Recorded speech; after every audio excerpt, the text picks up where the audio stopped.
One of the other improvements you'll find in CS5 are brushes. So let's go to our brush tool first and show you what we got here.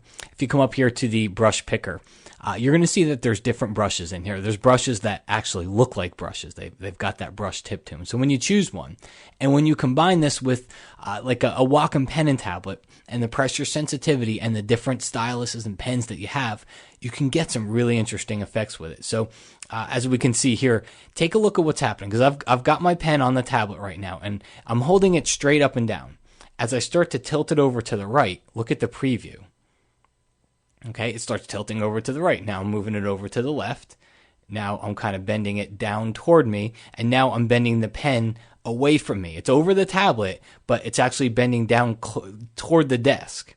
Okay, and you can see that, and you can brush.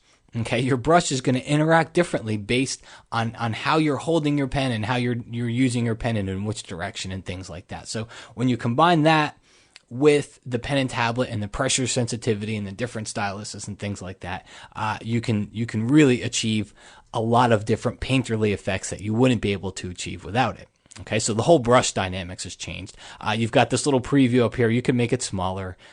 Just click on these arrows. You could close it if you wanted to, or just click on that bar and you can move it over if it starts to interfere with your photo. All right, so let's check out the mixer brush. I like this one a lot. Okay, and I'm going to come up here. I'm going to right click on it and reset the tool. And here's what it is. Let's go choose a different brush. Let's pick this 24 pixel one here. And essentially the mixer brush is letting you mix colors, because a regular brush, what would a regular brush do? My foreground color is set to black. If I just start painting, that's what I'm going to get, right? Okay, so that's not what we're looking for here. I want to actually start to mix these colors together. So with the mixer brush, see the difference? Okay, see what I'm able to do here? I'm able to actually mix these colors in with each other. Okay, so the orange is going into the blue and the pink's going into the orange and things like that. Let's do file revert on this one.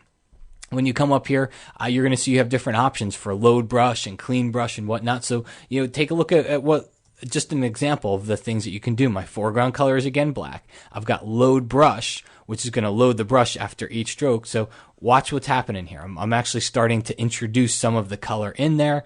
Or if I undo that and I go to clean brush and I keep just going around and around in a circle, it's just constantly just taking the colors that were under it and just mixing them together. You got lots of presets in here, and this is really the best place to start. Just come in here and start to experiment with the different presets. You've also got control of all the settings inside here. All right, so you can see what's going on with those. And when you start to combine this with the key feature here, which is sample all layers, because what that'll let me do is make a blank layer in my layers palette. I turn on sample all layers, and now I can come in here, all right, and start to do things. Okay, I'm just going to mix all these different things together here, just lots of crazy stuff. Just circle around. Let's go up here to clean brush and do a little bit of that. Okay, so I've done all these different things. If you look though, if I hide the background layer, I've done them all onto a separate layer. And that gets really powerful, because now you're not stuck with doing all of these things on the original layer. You can do it all on a blank layer, and you can create some very painterly type effects by doing that, because you're not messing with the original photo, and you don't have to worry about always worrying about seeing the original photo. If you put it onto a blank layer, now I can get pretty interesting with it. Okay, so give it a try. If you're into painting and you like the painterly aspect of Photoshop, you're gonna like it that much more when it comes to CS5, because it lets you do things that you weren't able to do inside of previous versions of Photoshop.